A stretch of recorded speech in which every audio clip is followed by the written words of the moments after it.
What is going on, ladies and gentlemen? Welcome back to Auto Auction Rebuilds, where today we are back with one of my favorite cars on the channel, my 1994 Chevrolet Corvette. Hurricane flooded, saltwater damaged Florida car that we brought back to life on the channel. And I actually drove it home the other day, didn't I, Nick? Yeah, you did. The problem with this car, as Nick can tell you, The brakes. got something wrong with the brakes. You remember what it was? Yeah, I remember on video whenever the brakes didn't work for me, or like it's like very light. It would like, for the first part, it like brake okay, and then it would just like fizzle out. It would just like not brake well at all. Yeah, that's when you threw it in park, remember? Yeah. Yeah. I didn't know what to do. Did it work? No. Throwing a car in park generally doesn't work because it'll just grind the pendle in the transmission or break it. So it's a good idea in theory to throw a car in park. You think it's going to come to a stop, but generally that is not the case. However, I drove this car home the other day, which it's over 40 miles home. Yeah. And the brakes were fine. And then I drove it 40 miles back. The brakes were fine. I haven't had any problems out of the brakes. But I bought another master cylinder for it because I suspect that the master cylinder has failed internally, or was failing, probably from being parked and sitting for many years. I think the seal internally has just kind of shriveled up. And I think the problem that we had is the brakes usually start out really strong, and then after about 10 miles of driving and braking, they just start failing. So I think it's friction related. As the pedals in and out, that seal just quits sealing, and it's causing an internal failure. Now, we're not losing any fluid outside of the master cylinder at all. The fluid level hasn't changed. Nothing's dripping, nothing's leaking. But I'm positive it was a master cylinder issue. And here's the thing with brakes, it's not something to play with. Yeah. So even though I have driven this car probably 100 miles now with no problems to the brakes at all, it's not worth the risk, in my opinion. So it was very difficult to find a master cylinder for this car. It took me a long time to locate this, and I found it in one of the least expected places you'd think to find one of these. No, I'm kidding. I found this on Amazon.com. Yeah, Amazon. These master cylinders are actually quite expensive, and my car has a very interesting one because I have this port on the side. I have no idea what this goes to. You see the little nub? They call that a nipple. It's got a little nipple poking out of the side, and I'm sitting there wondering, where does this go to? Well, it actually goes straight into the brake reservoir. And if you look on my car, I have this hose with a clamp. Where does that go? I'll be completely honest with you guys, I don't know. I don't know where that hose goes.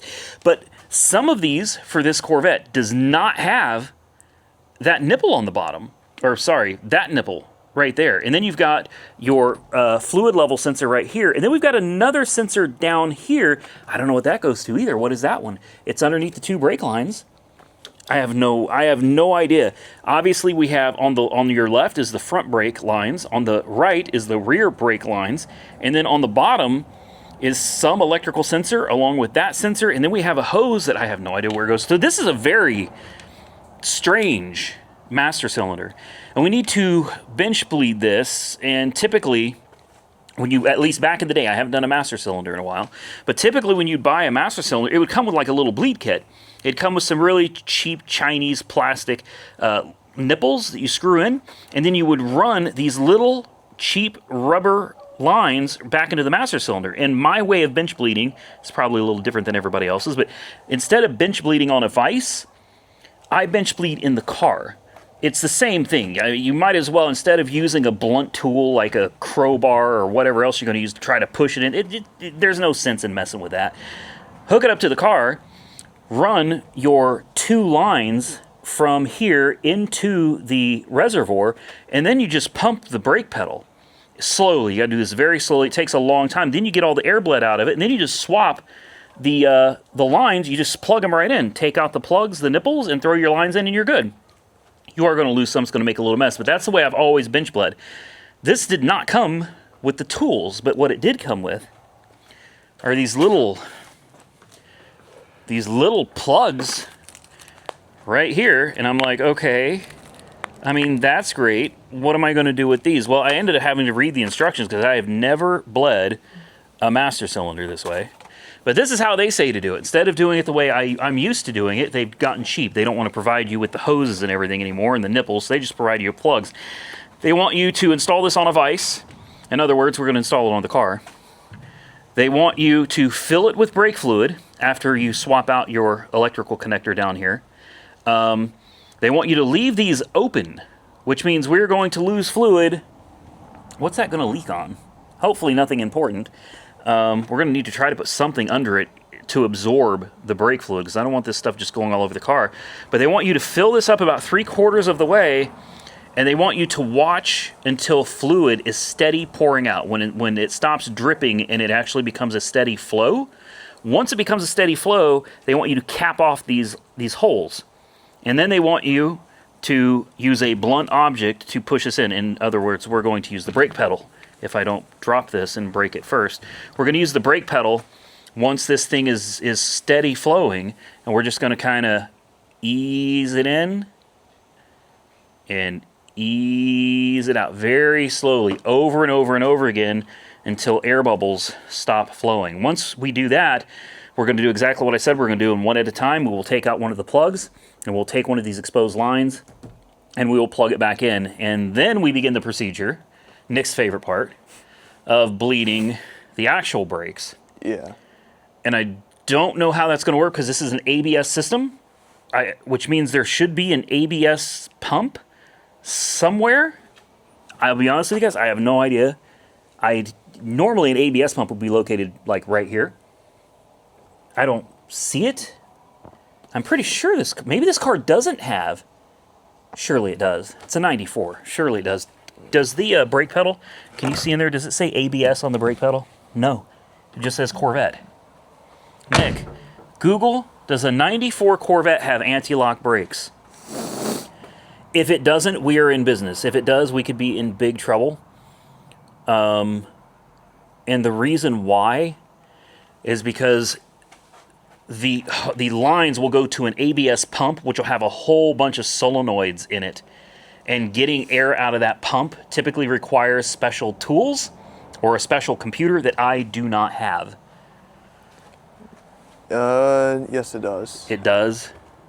1994, yes, it came standard with it. Great. That's okay. Well, that's good news. That's bad news. That's bad news. So I'm going to swap this out. I don't think there's anything special we have to do here. We're going to take this aftermarket worm clamp off.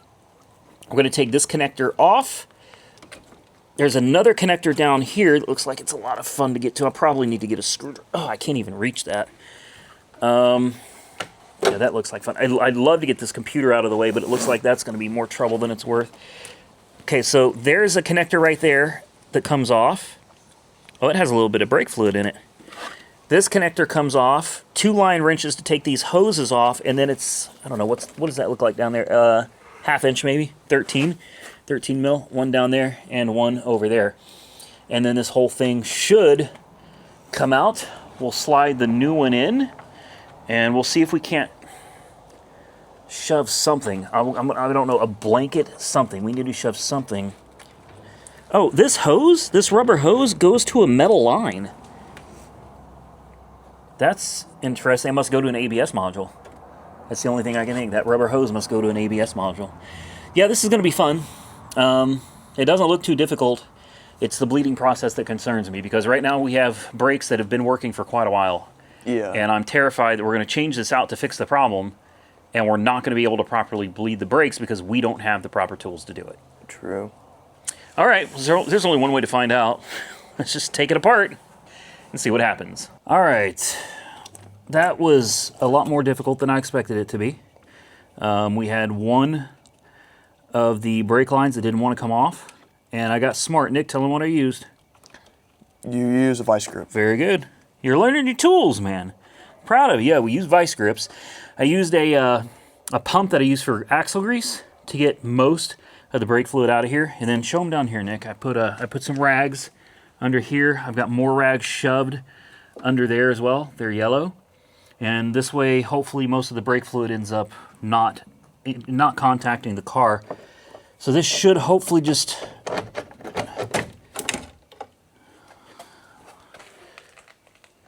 There we go. She's leaking pretty... There we go. Let's just dump all that out there.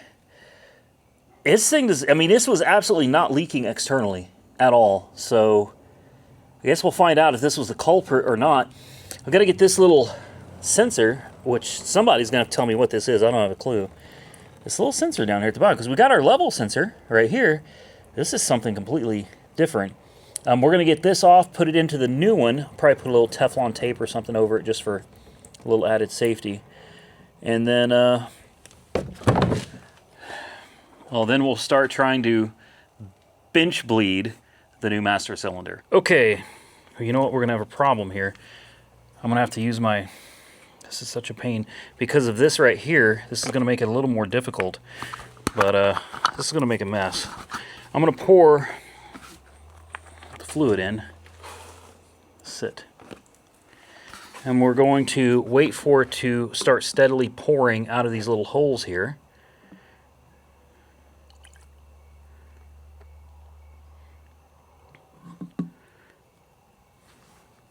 And with any luck, it starts dripping out on its own.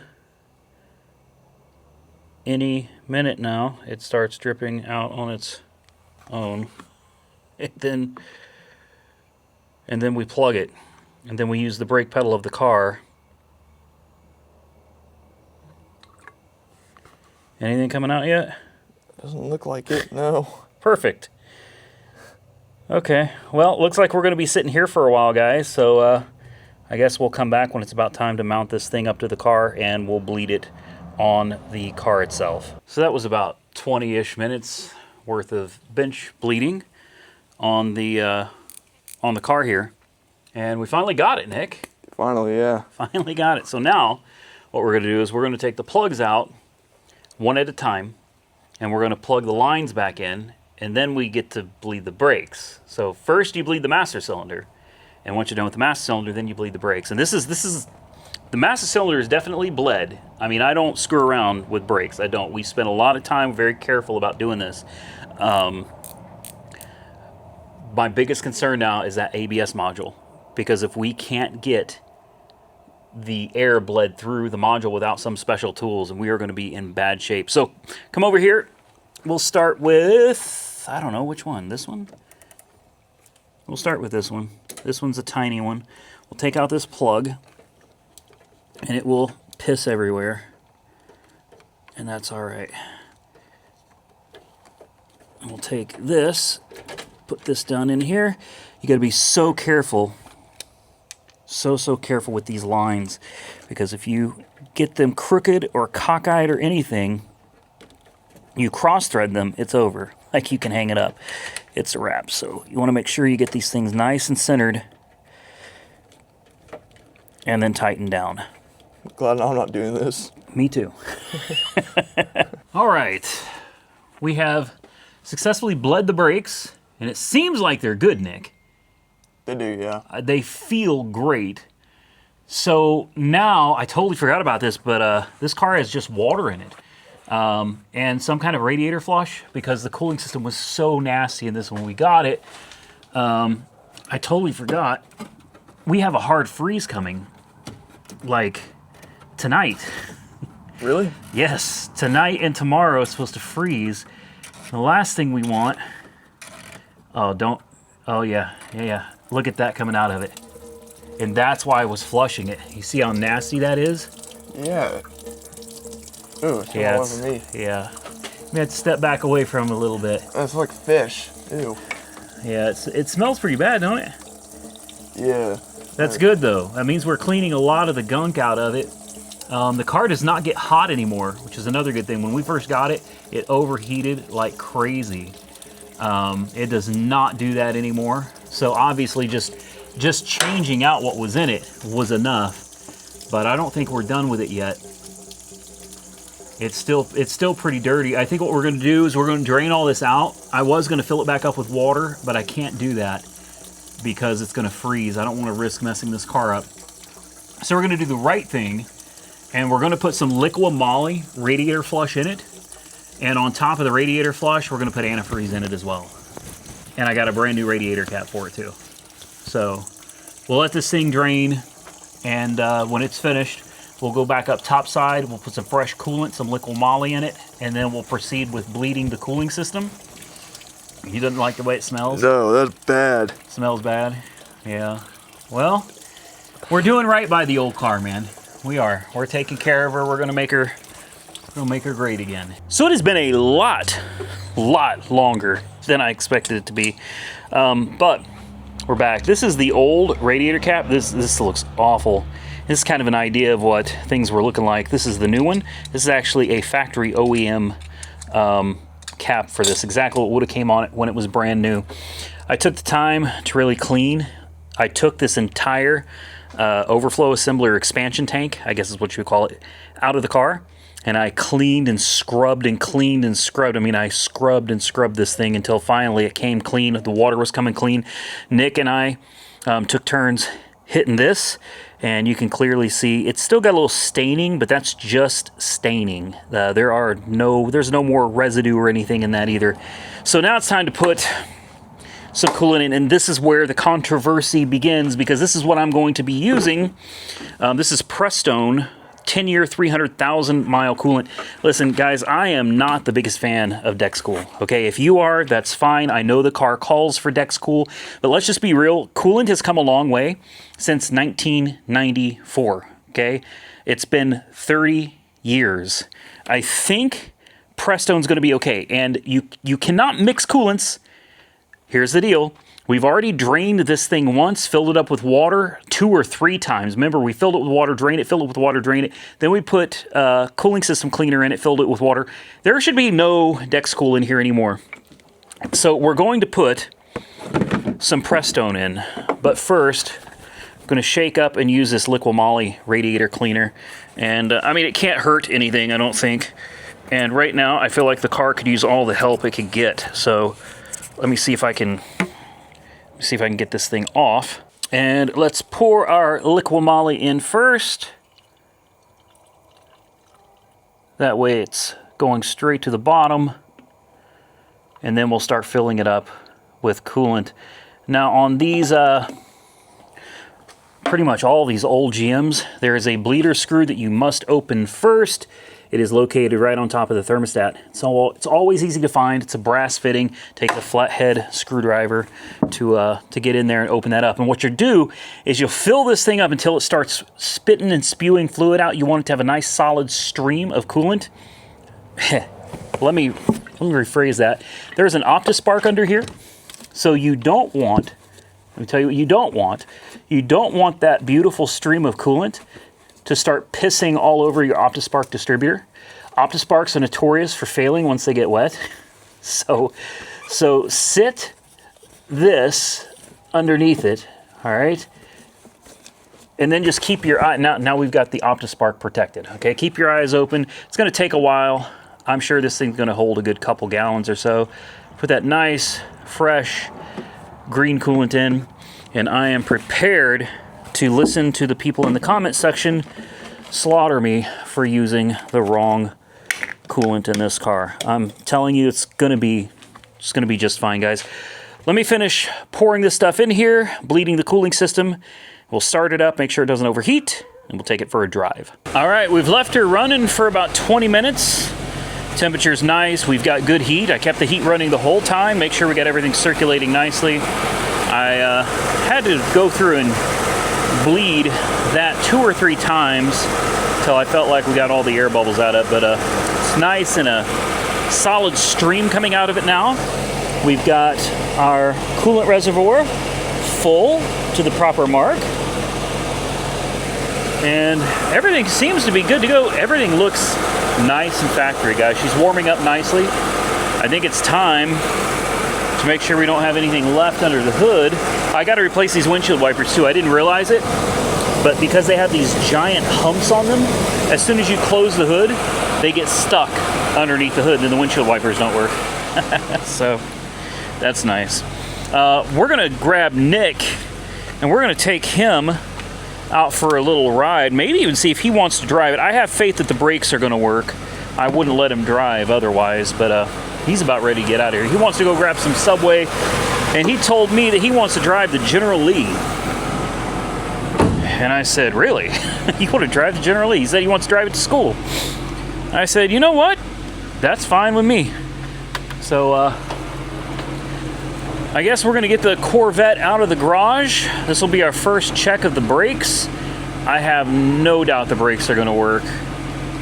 And hopefully this fixes our problem, which seemed to be kind of an intermittent issue of the brakes working and then they would just go out completely and not work. And I mean, they worked. Let me take that back. They worked, all right? It's not like they went completely out. But, I mean, they were really bad. Like, the pedal went all the way to the floor, and it felt like it did not want to stop. You know what I mean? There's our gauges. You can see everything is nice and happy. We really need to change the oil and the oil filter. And we probably need to check the air filter. That probably needs to be changed as well. I'm going to turn the heat off now. I don't think we need it. Oh, yeah, those brakes feel great. Oh, man. And I don't know if you guys can see it, but I've been averaging, even with it sitting here idling for 20 minutes, 17.5 miles a gallon. These things actually get pretty good fuel economy. These are not bad. It depends on how you drive it, of course. But I have not been out ripping around like a maniac in this car. I've just been enjoying being able to drive it. Yeah, there we go. There we go. Okay. I felt for a minute as if the brakes didn't feel quite right. It's got me a little on the nervous side. Let me close up the garage. Let me grab my kid, and we'll see if he wants to drive. If he's not comfortable driving, that's fine. I don't blame him. His first experience with this car was not a good one. He may not be comfortable driving this car. But either way, we're going to take it out. I don't think we're going to do like a 10-mile drive. Why is this light on? There we go. I don't think we're going to do like a 10-mile drive or anything. We just need to go up and down the road, make sure that... Oh, wow. Yes. Oh, they feel so much better. Yeah. They feel so much better. All right, let me grab the kid, and we're going to take her for a little ride. And hopefully old Nick wants to actually drive her, because I think she scared him the last time. All right, Nick is going to drive. Although you're a little big for this car, I guess, huh? Yeah, to lift this up, yeah. Yeah, you're what, 6'3", 6'4"? 6'3". 6'3". And the seat is all the way back, and he does not fit very well. No. So he did want to drive it, though. So we're not doing the 10 miles. I've driven this car, hell, the last run I went with it was 90 miles. So we know that the car is reliable. Yeah. You've never gotten to drive it before. It's really the only reason I want you to drive it a couple miles down the road so you can kind of experience it with brakes. Yeah, with brakes. Yeah, with brakes. Yeah, last time, didn't really work out that well. All right, go for it. Am I good? I'm good. Yep, there ain't nobody coming from either direction. Nick's first time in the Corvette with brakes. Oh, that went off. I thought I had more space. Whoa.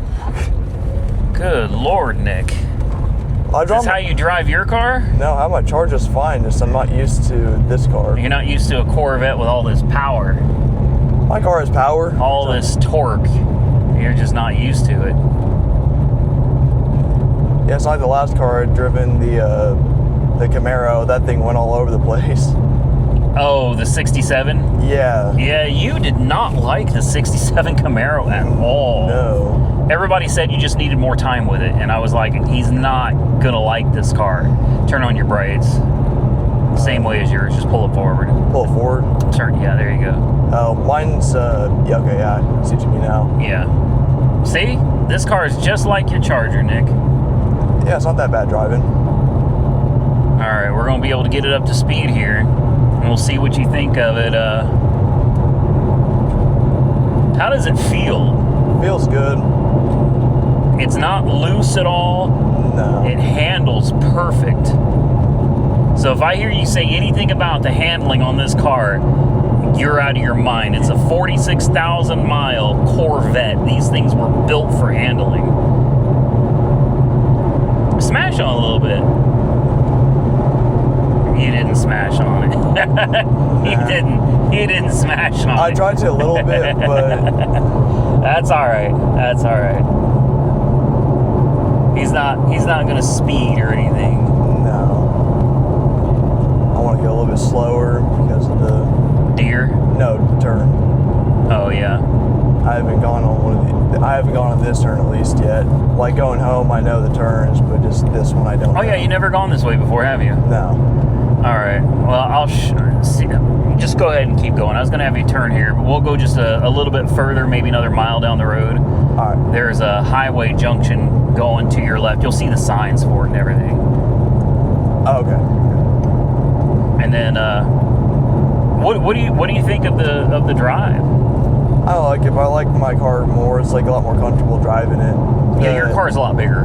Yeah, what's it called? The gas pedal is a lot like looser. The Chargers is a lot more like firm. Like, do you mean that this car takes off too easy? Yeah, Too quickly? And also when I tried to smash on it, it felt a little bit like loose. That's why I didn't get on it more. Okay. I think just because like how like small the car is for me. Yeah, this is a really small car for you. That's my thing. I do have a C5 that if it ever gets out of the shop, will be on its way up here, but it's a manual. I don't want to. Oh, come on, Nick. You could learn. Well, I taught you how to drive a stick shift in that little Geo, Yeah. so you can do it. Is it 65 also? Yeah, it's 65. Sorry, I was curious about that. Go ahead. You could drive a C5 Corvette with a manual transmission. I could just it'd take some time to get adjusted Well, to. maybe we'll see if you feel comfortable trying it. If you do, we'll do it. And if you don't, then we won't. Okay. But that would be cool because that's supposed to be a giveaway car too. Yeah. So that would make it just even more special that it's like kind of. I mean, you did learn technically in a Geo, but a Geo and a Corvette are not the same. God, these like things are like in the middle of the road, and like that's why I slowed down for a second, because I thought we were about to like turn for a second, and I was like, what? All right, you see the signs coming up here? Yeah. There'll be a left turn. It's just a little bit further up, but there'll be a left turn, and what we'll do is we'll find a spot to turn around down there. All right. You want to drive on the way back? You don't want to drive no more? Just like the way that like the gas pedal is. You want me to drive? I'll drive. Well, we made it back. We lived. As expected, the car did phenomenal. Nick got a little footage Yeah, I did. well, I didn't do anything. We just tapped on the gas pedal a little bit. And, ooh. Yeah, grind a little bit. Yeah, this piece is falling in there. You see that? Yeah. This piece fell down. Oh, great. Now I can't see the... Oh, whatever, man. I every time I turn around, man, there's something. Great. I'm not taking that off. Let's make sure it still shifts properly. Yep, reverse, drive, park. Yeah, all right. So, what did you think, Nick? I liked it. It wasn't that bad driving it. No. It's not nearly as fast as you would probably expect it to be. Yeah. Because everybody thinks Corvette, and fast. This car, if I remember right, the LT1 in this is like 300 horsepower. I think so, yeah. It's not crazy, but it is a small, and it's a very lightweight car. And with the tires that I've got on it, those Michelin AS4 Pluses or whatever, these tires hook up like nobody's business. Yeah. So it is a fun car. It's a fun car. I really love driving this. And while I'm getting rid of a lot of cars next week, a lot. Like I got rid of 5 this week because the Cadillac sold today. The DTS sold today. I got rid of 5 this week. I'm going to try to get rid of 6 next week. Dang. And then, yeah, I've got one of the police cars. I've got a guy that's bought a few of my cars before. He's got a dealer friend that handles the transactions. He wants one of the cop cars, so that'll be, if I get rid of 6 next week, that'll be 7 plus the 5. Yeah. That would be 12 cars gone. It's insane. And then I've got a new Corvette coming. I've got the G-Wagon coming. And then I got to finish. I think what I'll do is I'll come out here tomorrow with the Lexus. And I think I'll make everybody a video of the Lexus. Everybody seems to love that Lexus. So I think we need to get it into the shop. Let's get the BMW. The what is that, a 545? I think the 4-door, right? Yeah, the 4-door. Yeah. That's what I want to do. Let's get the BMW 545 into the shop tonight. And that will be the video for tomorrow. And then I'll do the Lexus on the next video. We'll pull the Lexus in the garage and we'll pull the BMW in the garage. And then we'll get out of here. Okay. All right, let's do it. All right, let's see. Nick is gonna try, he probably needs to find the headlights on that thing. On the Lexus. Nick is actually driving the Lexus. Do you want me to turn it off or is it? No, headlights are right there. Okay. It runs like crap because the cam sensor's bad. As soon as you put it in gear, it'll smooth out. But it does kind of rev a little high. Okay, that's what I was saying. I was like, I thought you were coming out here to see if anything's Yeah, just keep your foot on the brakes real good. Okay. And then when you back it up this way. You know what I mean? Don't turn going that way. Turn going this way so you can just go straight back. Yeah, talking about this way. Ooh, that's fine. Power steering's probably low on fluid. Okay, but you just want me like turning like this way, like when I'm reversing? Yeah. That's what I'll guide you. So go ahead and I'll guide you so you don't run into anything. Okay, let me get my seatbelt on first. You don't need a seatbelt. You're just going into the garage. I don't know. I guess it's just a habit. You ain't good. If you hit something, it's mine. So you'll be all right. Airbags probably don't work anyway. Yeah, these brakes are also really bad. Yeah, they suck. It's all right. All right, go ahead. There you go. Look at the Lexus. Nick's driving a Lexus. Oh, my foot! I'm kidding. Go ahead. I'm just screwing with you. Okay, straighten out. There you go. Go straight back. Keep going. Keep going. Keep going. Sorry, You're good. You're fine. Keep going. Keep going. Keep going. Keep going. There you go. There you go. Okay. Now you can go this way. Sorry, the brakes are like really bad, so I didn't want to like. I thought. Yeah, the brakes are fine. No, they're not. No, They are fine. Trust me. I drove this car, Nick. The brakes are good. You just don't know cars. It's not the brakes. It's the engine's revved up so high. It makes it harder to stop. Oh, okay. I was about to say, yeah, this is bad. But, All right, go for it. All right. There he goes. I love that Lexus. All right, let's see if this will drive. It never wants to drive. Nope. Come on, man. Come on. Come on. Come on. Come on.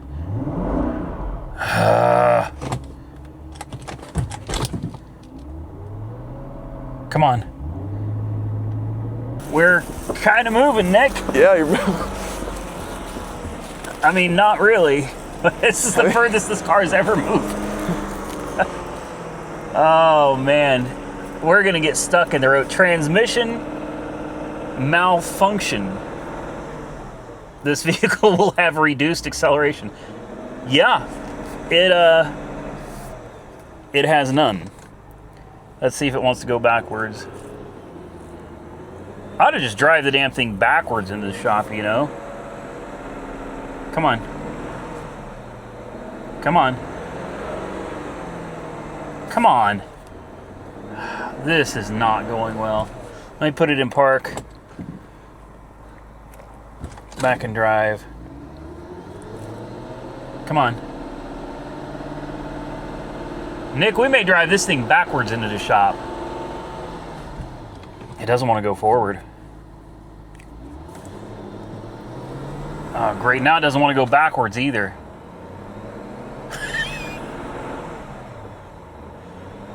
Okay.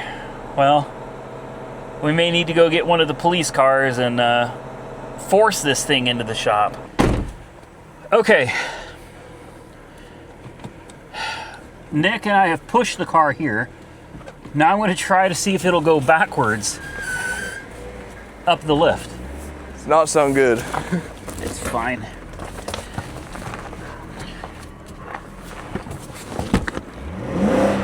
Oh, motherfucker, come on.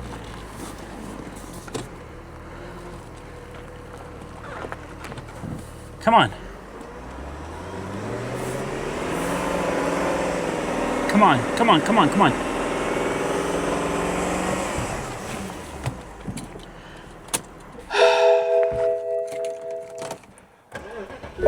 So close, Nick.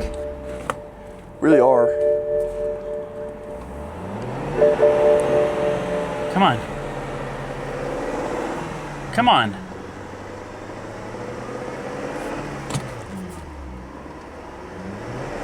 Well, it don't do nothing now, Nick.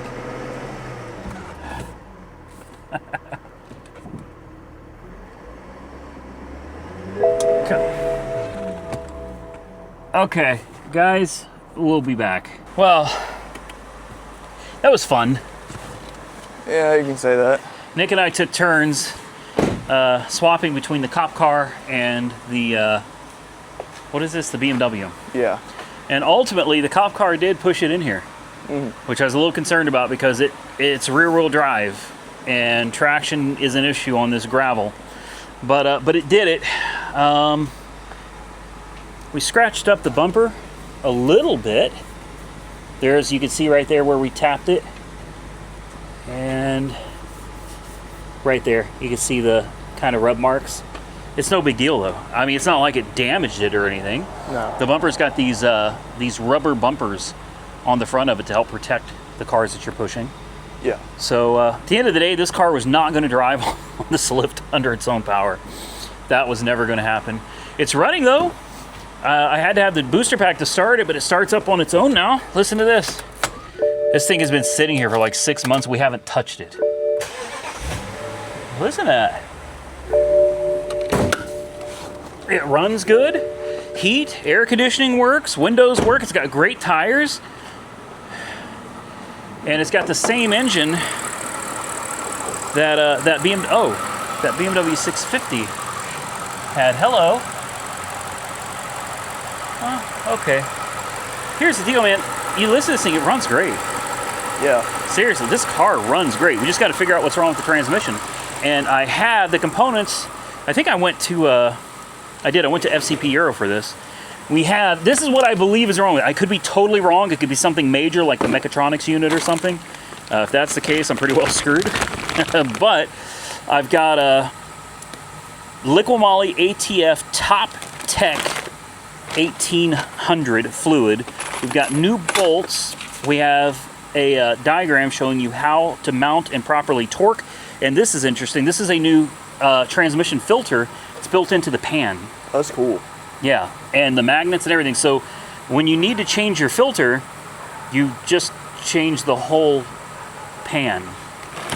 So yeah, there's that.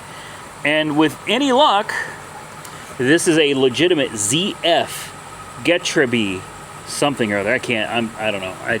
That's not my language. I don't speak or read German, but there it is.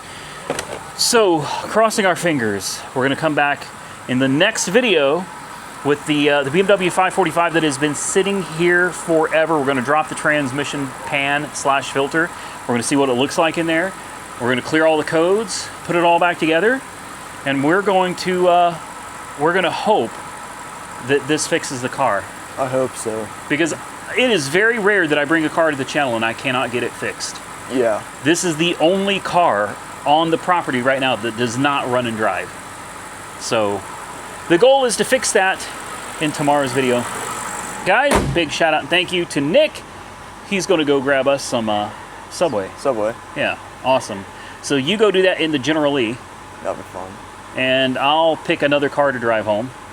And if you guys like this kind of content, hit the thumbs up button to let me know. Consider subscribing to the channel if you're not already subscribed. Till next time. See you in the next one. There you go.